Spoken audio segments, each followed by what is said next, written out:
पाकिस्तान ने पिछले 6 महीनों में लगातार अंतर्राष्ट्रीय मंचों पर और मीडिया में यह प्रचार किया था कि वह एक बेहद महत्वपूर्ण सम्मेलन आयोजित करने जा रहा है, जिसे एससीओ शंघाई सहयोग संगठन के रूप में जाना जाता है।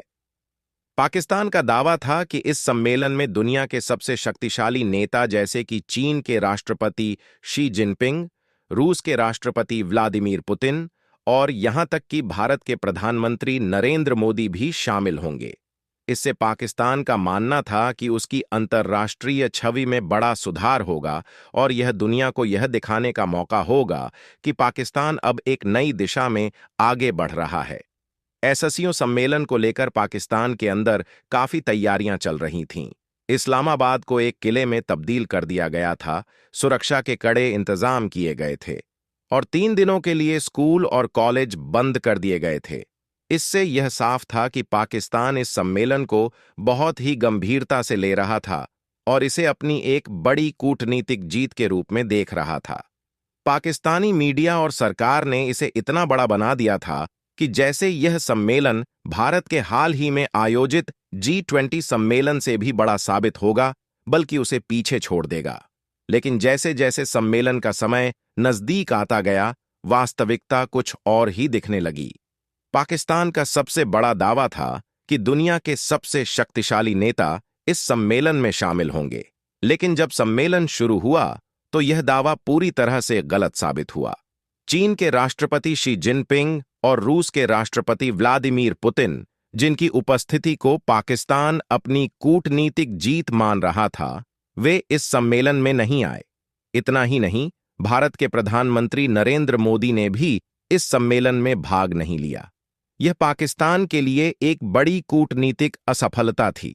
इसके अलावा इस सम्मेलन में जिन देशों के प्रतिनिधि आए थे, वे भी उतने प्रभावशाली नहीं थे जितनी उम्मीद की जा रही थी। इससे पाकिस्तान की वह उम्मीद भी ध्वस्त हो गई कि यह सम्मेलन उसे वैश्विक स्तर पर एक मजबूत स्थिति दिलाएगा। इसके विपरीत पाकिस्तान की स्थिति और कमजोर हो गई, क्योंकि जिन नेताओं की उपस्थिति से उसे अपनी अंतर्राष्ट्रीय छवि को सुधारने की उम्मीद थी, वे आए ही नहीं। इस सम्मेलन के आयोजन के दौरान एक और बड़ी समस्या यह थी कि पाकिस्तान की सुरक्षा और राजनीतिक स्थिरता के मुद्दे पर दुनिया का ध्यान आकर्षित हो गया। पाकिस्तान ने इस सम्मेलन की सफलता के लिए बहुत अधिक तैयारियां की थीं, लेकिन ये तैयारियां उस तरह से कारगर नहीं रहीं जैसा कि उसने उम्मीद की थी। इस्लामाबाद में सुरक्षा के कड़े इंतजाम और देश भर में स्कूल और कॉलेजों को बंद करना इस बात का संकेत था कि पाकिस्तान अपने देश में सुरक्षा की स्थिति को लेकर बहुत ही चिंतित है। यह सम्मेलन पाकिस्तान के लिए एक ऐसा अवसर हो सकता था जिससे वह अपनी कमजोर अंतर्राष्ट्रीय छवि को सुधार सकता था, लेकिन ऐसा नहीं हुआ। पाकिस्तान ने इस सम्मेलन को जितना बड़ा और महत्वपूर्ण बताया था, वह वैसा साबित नहीं हुआ। चीन और रूस के नेताओं की गैर मौजूदगी ने पाकिस्तान की उम्मीदों पर पानी फेर दिया और इस सम्मेलन से उसे कोई खास लाभ नहीं हुआ। इसके विपरीत भारत ने हाल ही में G20 सम्मेलन का सफल आयोजन किया था, जिसमें दुनिया के सबसे बड़े और शक्तिशाली देशों के नेता शामिल हुए थे। इस सम्मेलन ने भारत की वैश्विक छवि को और मजबूत किया और उसे एक प्रमुख अंतर्राष्ट्रीय कूटनीतिक खिलाड़ी के रूप में स्थापित किया। पाकिस्तान ने इस एससीओ सम्मेलन को भारत के G20 सम्मेलन के समकक्ष रखा था, लेकिन वास्तविकता यह रही कि यह सम्मेलन भारत के सम्मेलन के सामने कहीं नहीं टिक पाया। पाकिस्तान के अंदर इस सम्मेलन को लेकर जो उम्मीदें थीं, वह भी बहुत ज्यादा थीं। मीडिया और सरकार ने इसे ऐसा बना दिया था कि जैसे यह सम्मेलन पाकिस्तान के लिए एक बड़ा कूटनीतिक मोड़ साबित होगा, लेकिन ऐसा नहीं हुआ। इस सम्मेलन ने पाकिस्तान की कमजोरियों को और उजागर कर दिया। खासकर चीन और रूस जैसे प्रमुख देशों के नेताओं की अनुपस्थिति ने यह साबित कर दिया कि पाकिस्तान का अंतर्राष्ट्रीय महत्व उस स्तर का नहीं है जैसा उसने दावा किया था। इस सम्मेलन का एक और बड़ा पहलू यह था कि पाकिस्तान ने इसे भारत के G20 सम्मेलन से तुलना की थी। पाकिस्तान की सरकार और मीडिया ने कहा था कि यह सम्मेलन भारत के सम्मेलन को कूटनीतिक रूप से पराजित कर देगा, लेकिन जब सम्मेलन खत्म हुआ तो यह साफ हो गया कि पाकिस्तान का दावा पूरी तरह से गलत था। भारत के G20 सम्मेलन ने दुनिया के प्रमुख देशों के नेताओं को एक मंच पर लाकर बड़ी कूटनीतिक सफलताएं हासिल कीं, जबकि पाकिस्तान का SCO सम्मेलन अपनी उम्मीदों पर खरा नहीं उतरा। इस पूरे घटनाक्रम से यह साफ हो गया कि पाकिस्तान की अंतर्राष्ट्रीय स्थिति में सुधार लाने की जो कोशिश थी वह असफल रही। पाकिस्तान को इस सम्मेलन से कोई बड़ा कूटनीतिक लाभ नहीं हुआ और इसके बजाय उसकी कमजोरियां और उजागर हो गईं। दुनिया के प्रमुख देशों के नेताओं की अनुपस्थिति ने यह साबित कर दिया कि पाकिस्तान का अंतर्राष्ट्रीय महत्व उस स्तर का नहीं है जैसा उसने सोचा था। इसके अलावा इस सम्मेलन के दौरान पाकिस्तान के अंदर की सुरक्षा स्थिति को लेकर भी सवाल उठे। देश भर में स्कूल और कॉलेजों को बंद करना और इस्लामाबाद को एक किले में तब्दील करना इस बात का संकेत था कि पाकिस्तान अपने देश में सुरक्षा के मुद्दों को लेकर बहुत चिंतित है। यह सम्मेलन पाकिस्तान के लिए एक अवसर हो सकता था कि वह दुनिया को दिखाए कि उसने अपनी आंतरिक समस्याओं को हल कर लिया है, लेकिन इस सम्मेलन ने उल्टा असर किया और पाकिस्तान की सुरक्षा स्थिति को और उजागर कर दिया। अंततः यह कहना गलत नहीं होगा कि पाकिस्तान का SCO सम्मेलन उस तरह से सफल नहीं रहा जैसा उसने दावा किया था। यह सम्मेलन न केवल पाकिस्तान के लिए कूटनीतिक रूप से विफल रहा, बल्कि इससे उसकी आंतरिक कमजोरियां भी उजागर हो गईं। दुनिया के प्रमुख देशों के नेताओं की अनुपस्थिति और पाकिस्तान के अंदर की सुरक्षा स्थिति ने इस सम्मेलन को पाकिस्तान के लिए एक असफलता बना दिया। पाकिस्तान ने इस सम्मेलन को भारत के G20 सम्मेलन से तुलना की थी, लेकिन वास्तविकता यह रही कि यह सम्मेलन उस स्तर का नहीं था। भारत ने अपने G20 सम्मेलन के जरिए दुनिया के सबसे बड़े देशों के नेताओं को एक मंच पर लाकर बड़ी कूटनीतिक सफलताएं हासिल कीं, जबकि पाकिस्तान का SCO सम्मेलन कहीं न कहीं एक कूटनीतिक विफलता साबित हुआ। पाकिस्तान को उम्मीद थी कि यह सम्मेलन उसकी अंतर्राष्ट्रीय स्थिति को सुधारने में मदद करेगा, लेकिन यह सम्मेलन उल्टा असर कर गया। इससे यह साबित हो गया कि पाकिस्तान की अंतर्राष्ट्रीय छवि उस स्तर की नहीं है जैसा उसने उम्मीद की थी, और उसे अपनी स्थिति को सुधारने के लिए अभी बहुत कुछ करने की जरूरत है। पाकिस्तान ने SCO समिट को लेकर जो बड़े बड़े दावे किए थे वो धीरे धीरे ध्वस्त होते नजर आए। सबसे पहले तो रूस के राष्ट्रपति व्लादिमीर पुतिन ने इस सम्मेलन में आने से मना कर दिया, जो पाकिस्तान के लिए पहला झटका था। इसके बाद जब भारत के प्रधानमंत्री नरेंद्र मोदी ने भी इसमें शामिल होने से मना कर दिया, तो पाकिस्तान के दावे कमजोर पड़ने लगे। लेकिन सबसे बड़ी हैरानी तब हुई जब पाकिस्तान का ऑल वेदर फ्रेंड, और जिसे वह अपना आयरन ब्रदर कहता है, चीन के राष्ट्रपति शी जिनपिंग ने भी इस सम्मेलन में आने से इनकार कर दिया। ये घटनाक्रम पाकिस्तान के लिए एक गंभीर कूटनीतिक झटका था। पूरी दुनिया में इस बात पर चर्चा शुरू हो गई कि आखिर ऐसा क्या हुआ कि चीन और पाकिस्तान के बीच जो बेहद करीबी दोस्ती मानी जाती थी, उसमें दरार आ गई। दरअसल हाल के कुछ वर्षों में पाकिस्तान में चीनी नागरिकों पर बार बार हमले हो रहे हैं। पिछले एक साल में ही 2 दर्जन से अधिक चीनी नागरिक मारे गए हैं।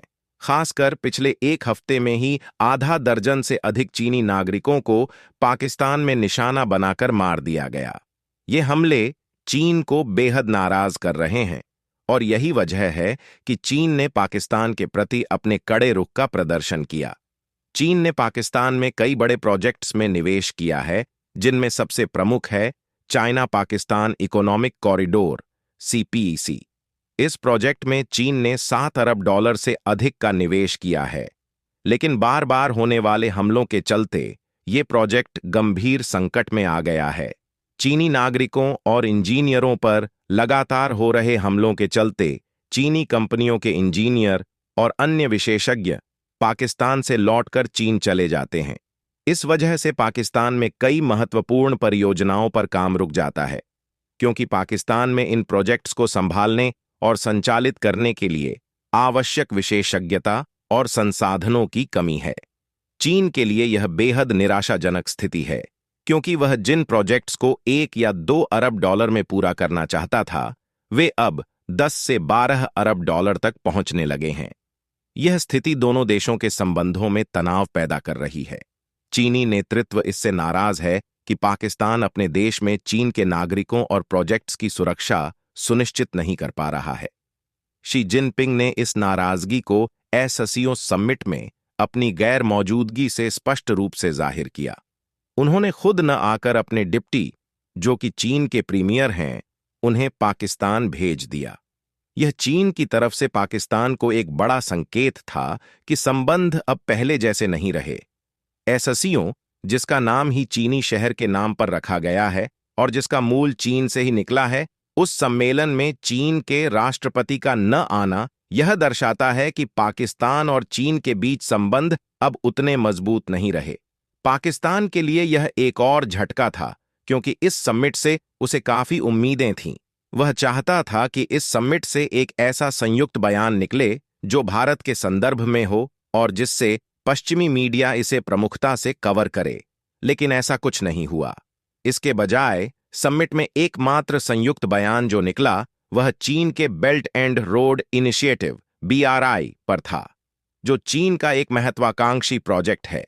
लेकिन इस पर भी भारत ने अपनी सहमति नहीं दी, जिससे यह बयान भी कमजोर हो गया। भारत ने BRI का हिस्सा बनने से इनकार कर दिया और इससे पाकिस्तान की योजना भी धरी की धरी रह गई।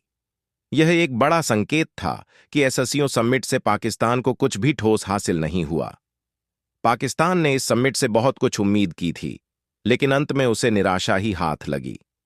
समिट के दौरान जिन मुद्दों पर चर्चा हुई, उनमें से अधिकांश पाकिस्तान के हित में नहीं थे।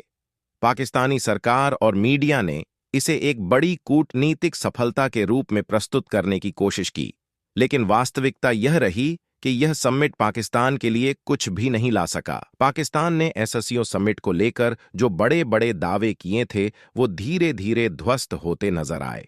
सबसे पहले तो रूस के राष्ट्रपति व्लादिमीर पुतिन ने इस सम्मेलन में आने से मना कर दिया, जो पाकिस्तान के लिए पहला झटका था। इसके बाद जब भारत के प्रधानमंत्री नरेंद्र मोदी ने भी इसमें शामिल होने से मना कर दिया, तो पाकिस्तान के दावे कमजोर पड़ने लगे।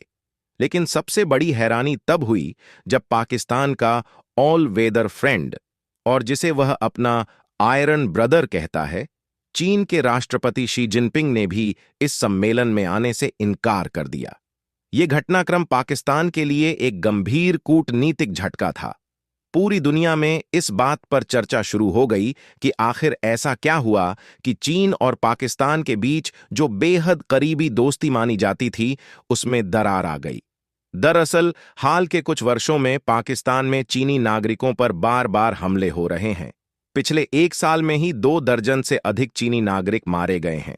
खासकर पिछले एक हफ्ते में ही आधा दर्जन से अधिक चीनी नागरिकों को पाकिस्तान में निशाना बनाकर मार दिया गया। ये हमले चीन को बेहद नाराज कर रहे हैं और यही वजह है कि चीन ने पाकिस्तान के प्रति अपने कड़े रुख का प्रदर्शन किया। चीन ने पाकिस्तान में कई बड़े प्रोजेक्ट्स में निवेश किया है, जिनमें सबसे प्रमुख है China Pakistan economic corridor CPEC। इस प्रोजेक्ट में चीन ने $7 अरब से अधिक का निवेश किया है, लेकिन बार बार होने वाले हमलों के चलते ये प्रोजेक्ट गंभीर संकट में आ गया है। चीनी नागरिकों और इंजीनियरों पर लगातार हो रहे हमलों के चलते चीनी कंपनियों के इंजीनियर और अन्य विशेषज्ञ पाकिस्तान से लौटकर चीन चले जाते हैं। इस वजह से पाकिस्तान में कई महत्वपूर्ण परियोजनाओं पर काम रुक जाता है, क्योंकि पाकिस्तान में इन प्रोजेक्ट्स को संभालने और संचालित करने के लिए आवश्यक विशेषज्ञता और संसाधनों की कमी है। चीन के लिए यह बेहद निराशाजनक स्थिति है, क्योंकि वह जिन प्रोजेक्ट्स को $1 या $2 अरब में पूरा करना चाहता था, वे अब 10 से 12 अरब डॉलर तक पहुंचने लगे हैं। यह स्थिति दोनों देशों के संबंधों में तनाव पैदा कर रही है। चीनी नेतृत्व इससे नाराज है कि पाकिस्तान अपने देश में चीन के नागरिकों और प्रोजेक्ट्स की सुरक्षा सुनिश्चित नहीं कर पा रहा है। शी जिनपिंग ने इस नाराजगी को एससीओ समिट में अपनी गैर मौजूदगी से स्पष्ट रूप से जाहिर किया।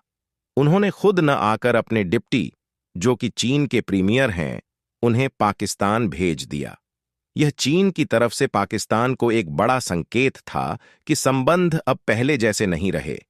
एससीओ, जिसका नाम ही चीनी शहर के नाम पर रखा गया है और जिसका मूल चीन से ही निकला है, उस सम्मेलन में चीन के राष्ट्रपति का न आना यह दर्शाता है कि पाकिस्तान और चीन के बीच संबंध अब उतने मजबूत नहीं रहे।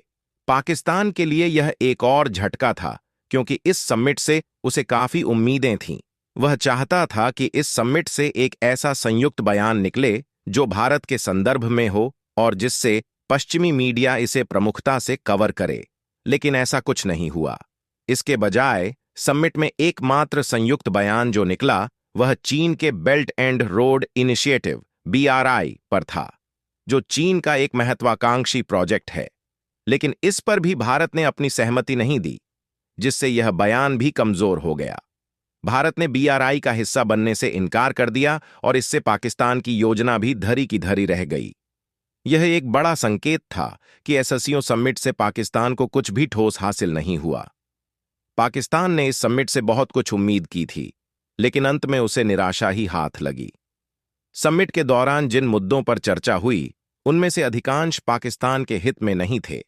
पाकिस्तानी सरकार और मीडिया ने इसे एक बड़ी कूटनीतिक सफलता के रूप में प्रस्तुत करने की कोशिश की, लेकिन वास्तविकता यह रही कि यह समिट पाकिस्तान के लिए कुछ भी नहीं ला सका। पाकिस्तान की आर्थिक स्थिति पहले से ही कमजोर है और इस समिट ने उसकी समस्याओं को और बढ़ा दिया। पूरी राजधानी इस्लामाबाद को बंद कर दिया गया, जिससे व्यापारिक गतिविधियां ठप हो गईं। सरकार ने सुरक्षा के मद्देनजर भारी खर्च किया, लेकिन अंत में यह समिट एक बड़ी कूटनीतिक असफलता साबित हुआ। पाकिस्तान ने भारी निवेश करके यह समिट आयोजित किया, लेकिन इसके परिणाम स्वरूप उसे कुछ भी हासिल नहीं हुआ। SCO समिट से पाकिस्तान को न तो कोई कूटनीतिक बढ़त मिली, न ही उसे किसी भी तरह का आर्थिक या राजनीतिक लाभ हुआ। इसके बजाय चीन जैसे देश, जिन पर पाकिस्तान काफी निर्भर करता है, उनसे उसके संबंधों में दरार आ गई है। पाकिस्तान के लिए यह समिट एक ऐसा अवसर था जिसे वह अपनी कूटनीतिक छवि को सुधारने के लिए उपयोग कर सकता था, लेकिन ऐसा नहीं हो पाया। चीन और पाकिस्तान के संबंधों में जो खटास आई है, उसका प्रमुख कारण पाकिस्तान में चीनी नागरिकों पर हो रहे हमले हैं। चीन ने पाकिस्तान में बड़े पैमाने पर निवेश किया है, लेकिन जब चीनी नागरिकों की सुरक्षा खतरे में पड़ती है, तो यह निवेश भी जोखिम में आ जाता है। पाकिस्तान में जो CPEC प्रोजेक्ट चल रहे हैं, वे अब खतरे में हैं, क्योंकि चीनी कंपनियां और उनके विशेषज्ञ वहां काम करने से कतरा रहे हैं। इससे पाकिस्तान को भारी नुकसान हो रहा है, क्योंकि इन प्रोजेक्ट्स के जरिए उसे आर्थिक सुधार की उम्मीद थी। शी जिनपिंग का इस समिट में न आना यह साफ संकेत है कि चीन पाकिस्तान से नाराज है और उसे अब पाकिस्तान के साथ अपने संबंधों पर फिर से विचार करना पड़ सकता है। पाकिस्तान ने अपने आयरन ब्रदर पर जो भरोसा किया था, वह अब कमजोर पड़ता नजर आ रहा है। समिट के अंत में सभी देश इस्लामाबाद में इकट्ठा हुए, एक दूसरे से हाथ मिलाए, भाषण दिए और फिर अपने अपने देश लौट गए। पाकिस्तान के लिए इस समिट का कोई ठोस परिणाम नहीं निकला। उल्टा उसने अपनी राजधानी को बंद रखकर व्यापारिक गतिविधियों को ठप कर दिया, सुरक्षा पर भारी खर्च किया और अंत में उसे कुछ भी हासिल नहीं हुआ।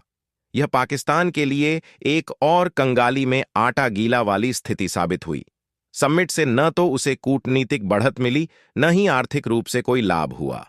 इसके बजाय उसने अपनी कमजोरियों को उजागर कर दिया और अपने सबसे करीबी मित्र देश चीन के साथ भी संबंधों में खटास पैदा कर दी। दोस्तों, अगर आपको यह वीडियो अच्छा लगा हो तो वीडियो को लाइक करो और इसी प्रकार की जानकारी के लिए चैनल को सब्सक्राइब अवश्य करें।